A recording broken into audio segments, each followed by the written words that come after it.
Assalamualaikum warahmatullahi wabarakatuh. Bertemu kembali di channel Siswaku Cerdas. Di video kali ini kita akan membahas materi kimia kelas 10 SMA dengan judul Ikatan Kimia bagian kedua. Sebelumnya sudah kita pelajari tentang kestabilan unsur dan struktur Lewis di ikatan kimia bagian pertama. Nah, di bagian ini kita akan membahas tentang ikatan ion dan ikatan kovalen. Mari kita simak video selengkapnya. Di video sebelumnya sudah dibahas cara suatu unsur dapat mencapai kestabilan, yaitu ada 3 cara. Yang pertama, bisa melepaskan elektron, bisa menerima elektron, dan bisa memakai bersama pasangan elektron. Unsur-unsur yang memiliki elektron valensi kecil dari 4, yaitu 1, 2, dan 3, ini akan cenderung melepaskan elektron. Kemudian untuk yang menerima elektron dan memakai bersama elektron, ini adalah unsur-unsur yang memiliki elektron valensi besar dari 4 atau sama dengan 4. Maka elektron valensinya adalah 4, 5, 6, dan 7. Nah, sekarang ikatan apa yang terjadi jika suatu unsur bisa melepas, menerima, dan memakai bersama pasangan elektron? Berikut penjelasannya. Yang pertama adalah ikatan ion, yaitu ikatan yang terjadi karena adanya serah terima elektron. Di sini ada kalimat serah terima elektron. Artinya ada yang melepaskan elektron dan ada yang menerima elektron. Kemudian ikatan ion itu terjadi antara unsur logam dan non-logam. Jadi ini akan dijelaskan di contoh soal. Berikut ini adalah contoh terbentuknya ikatan ion dari unsur Na dan Cl. Di langkah awalnya kita buat dulu konfigurasi elektronnya. Jadi di sini untuk Na nomor atomnya adalah 11. Konfigurasi elektronnya adalah 281. Jadi dia memiliki 1 elektron valensi, artinya elektron valensinya lebih kecil daripada 4, maka untuk stabil dia akan cenderung melepaskan 1 elektron. Sementara Cl nomor atomnya adalah 17, konfigurasi elektronnya adalah 287. Jadi di sini elektron valensinya adalah 7, artinya elektron valensinya besar dari 4. Maka untuk stabil dia akan cenderung menerima 1 elektron lagi. Karena di sini sama-sama melepas 1 elektron dan menerima 1 elektron, maka akan terbentuklah senyawa NaCl. Jadi untuk lebih memahaminya, bagaimana proses pembentukan ikatan ini, perhatikan struktur Lewis berikut. Di sini Na untuk stabil dia akan melepaskan 1 elektronnya, sementara Cl membutuhkan 1 lagi elektron untuk stabil. Di sini Na akan melepaskan 1 elektron dan akan diterima oleh Cl 1 elektron. Akan terbentuklah NaCl. Ikatan ini yang disebut dengan ikatan ion. Jadi untuk lebih memahaminya, perhatikan contoh kedua berikut ini. Oke, kita lanjutkan ke contoh soal yang kedua, yaitu pembentukan ikatan ion dari unsur Mg dan Cl. Jadi langkah awalnya sama, kita tentukan dulu konfigurasi elektronnya. Di sini unsur Mg nomor atomnya adalah 12, konfigurasi elektronnya adalah 282. Elektron valensinya adalah 2. Artinya di sini elektron valensinya lebih kecil daripada 4. Maka untuk stabil dia akan lebih cenderung melepaskan 2 elektronnya. Sementara Cl nomor atomnya 17, konfigurasi elektronnya adalah 287, elektron valensinya adalah 7. Artinya di sini elektron valensi ini lebih besar daripada 4, maka dia akan cenderung menerima 1 elektron lagi untuk mencapai kestabilan. Sekarang kita perhatikan, elektron yang dilepaskan tidak sama dengan yang diterima. Yang dilepaskan 2, sementara yang diterima 1, maka kita harus menyamakannya. Caranya adalah dengan menggali silangnya. 2 dari Mg ini akan kita kali silang ke Cl. 1 dari Cl akan kita kali silang ke Mg. Sekarang 1 ini adalah milik Mg, artinya Mg yang 1. 2 ini adalah milik Cl, artinya Cl nya adalah 2. Maka rumusnya menjadi MgCl2. Inilah cara menentukan rumus molekul jika elektron yang digunakan itu tidak sama. Sekarang kita untuk lebih memahaminya dalam pembentukan ikatan ion ini, coba perhatikan struktur Lewisnya. Jadi awalnya kita telah mendapatkan rumus molekul dari unsur Mg dan Cl itu adalah MgCl2. Berarti Mg-nya ada 1, Cl-nya ada 2. Mg akan melepaskan dua elektronnya. Jadi satu akan diserahkannya kepada Cl yang pertama, satu lagi akan diserahkannya ke Cl yang kedua. Maka terbentuklah ikatan MgCl2. Ikatan ini adalah ikatan ion karena adanya serah terima elektron. Ikatan yang kedua yaitu ikatan kovalen. Ikatan kovalen adalah ikatan yang terjadi karena pemakaian bersama pasangan elektron, atau biasanya terjadi antara unsur non-logam dan non-logam.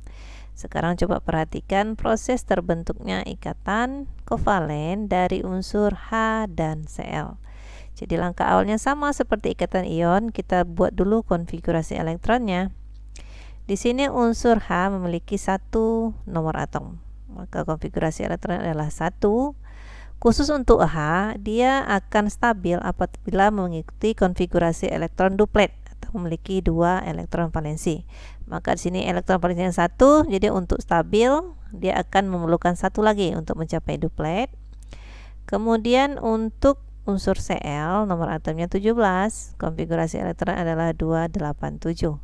Elektron valensinya 7, maka untuk stabil dia akan cenderung memerlukan satu lagi elektron.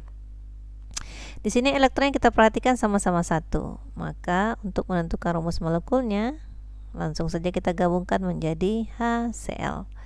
Sekarang untuk lebih memahaminya, coba perhatikan struktur Lewis dari HCl ini. Jadi H itu elektron valensinya 1, sini digambarkan 1, kemudian Cl dia membutuhkan satu lagi. Jadi karena sama-sama memerlukan 1, maka mereka akan bergabung menjadi HCl seperti gambar berikut ini. Ikatan inilah yang disebut dengan ikatan kovalen. Artinya mereka memakai bersama pasangan elektron setiap masing-masing unsur. Oke, dapat dipahami perbedaan antara ikatan kovalen dan ikatan ion? Untuk ikatan kovalen ini ada beberapa jenis. Yang pertama adalah ikatan kovalen tunggal, yaitu ikatan kovalen yang memakai bersama satu pasang elektron. Contoh di sini terjadi antara unsur H dan Cl membentuk HCl. Coba perhatikan struktur Lewisnya. Masing-masing unsur ini membutuhkan satu elektron lagi untuk mencapai kestabilan, sehingga mereka bergabung di sini. Terbentuklah satu pasang elektron yang dipakai bersama yang disebut dengan ikatan kovalen tunggal. Yang kedua adalah ikatan kovalen rangkap 2, yaitu ikatan kovalen yang memakai bersama dua pasang elektron. Jadi contoh di sini ikatan yang terjadi antara O dengan O membentuk O2. Coba perhatikan struktur Lewisnya. Masing-masing O membutuhkan 2 elektron lagi, sehingga untuk stabil mereka akan bergabung. Terbentuklah dua pasang elektron yang dipakai bersama yang disebut dengan ikatan kovalen rangkap 2.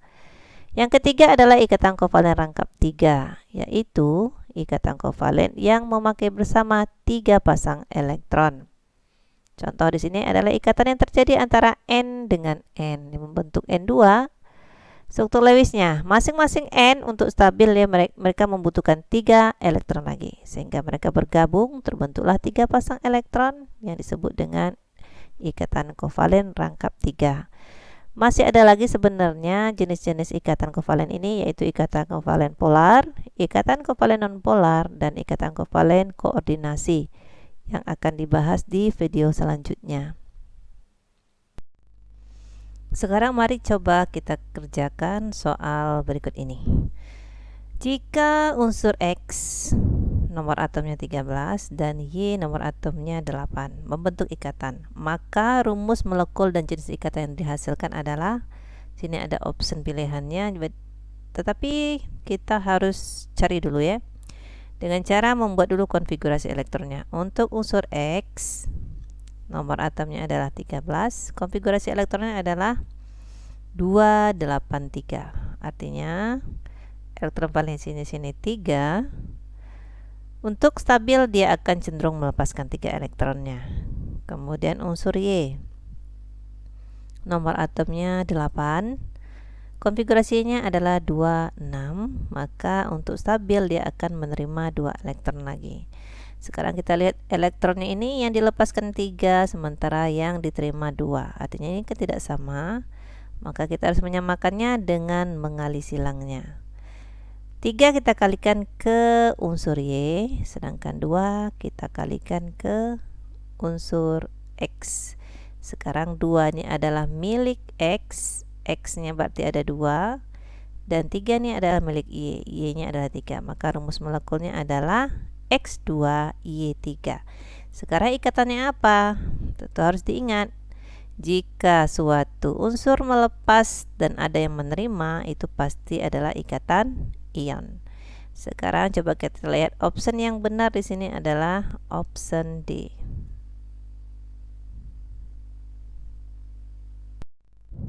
Untuk soal yang kedua, ikatan ion terdapat pada pasangan senyawa. Di sini sudah ada option yang bisa kita pilih apakah kedua-dua pasangan ini dia memiliki ikatan ion. Tetapi di dalam soal kan tidak disiapkan nomor atom setiap unsur yang berada di sini. Jadi bagi yang sudah hafal itu bagus, tinggal menentukan konfigurasi elektronnya sehingga kita bisa menentukan ikatannya apa. Tetapi bagi yang tidak hafal, ada lagi langkah yang kedua. Jadi perlu diingat bahwa ikatan ion itu terjadi antara unsur logam dan non-logam. Ini ya. Kemudian yang mana unsur logam, mana unsur non-logam? Perhatikan tabel berikut. Jadi dalam tabel periodik itu sudah dibagi yang mana unsur logam, yang mana unsur non-logam. Untuk golongan 1A ini kecuali H adalah bersifat logam. Kemudian untuk golongan 7A dan 8A yang berada di sini ini adalah unsur non-logam. Jadi sebelum kita jelaskan ini, coba kita selesaikan dulu soal ini. Untuk option A ini adalah senyawa NaCl. NaCl ini terdiri dari unsur Na dan Cl. Kita lihat apakah dia termasuk ikatan ion. Na berada di logam, sedangkan Cl berada di non-logam. Berarti benar ya, ikatan NaCl-nya adalah ikatan ion. Sekarang bagaimana pasangannya HCl? HCl, H berada di non-logam, sedangkan Cl berada di non-logam. Artinya HCl bukan ikatan ion. Maka pasangan ini bukan pasangan ikatan ion. Untuk option B, kita sudah tahu kan HCl ini bukan ikatan ion. Sekarang kita perhatikan NH3. N berada di non-logam dan H juga berada di non-logam. Artinya ini juga bukan ikatan ion. Yang C, option yang C di sini NH3 tadi kita udah tahu bahwa dia bukan ion. Kemudian SO3, coba perhatikan. SO3 terdiri dari unsur S yang berada di non-logam dan O juga berada di non-logam. Berarti ikatannya juga bukan ikatan ion. Ini juga bukan. SO3 tadi juga bukan. NaCl ion, tapi yang diminta adalah pasangannya. Berarti kedua-duanya harus ikatan ion ya. Untuk D juga bukan. Untuk yang E, K berada di golongan 1A ini, dia logam. O berada di non-logam, berarti KOH ini adalah ikatan ion dan NaCl juga ikatan ion. Jadi jawaban yang benar adalah option E. Jadi tentu susah juga kita menghafalnya kan, mana yang logam, mana yang non-logam. Triknya kita coba aja menghafal yang sedikit. Jadi yang sedikit sini adalah unsur-unsur dari non-logam ya. Jadi untuk yang sudah hafal golongan 7A dan 8A, ini kita tahu semua unsurnya adalah unsur non-logam. Untuk golongan 1A cuman H saja yang non-logam. Jadi selainnya adalah logam.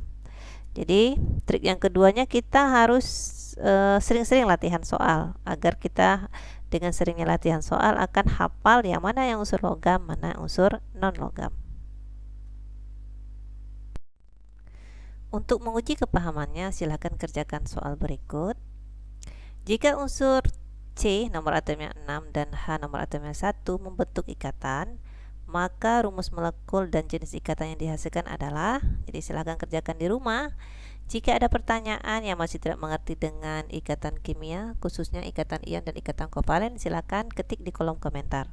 Terima kasih telah menonton video ini. Semoga video ini bermanfaat dan menambah pengetahuan untuk Anda semua. Saya akhiri dengan Assalamualaikum warahmatullahi wabarakatuh.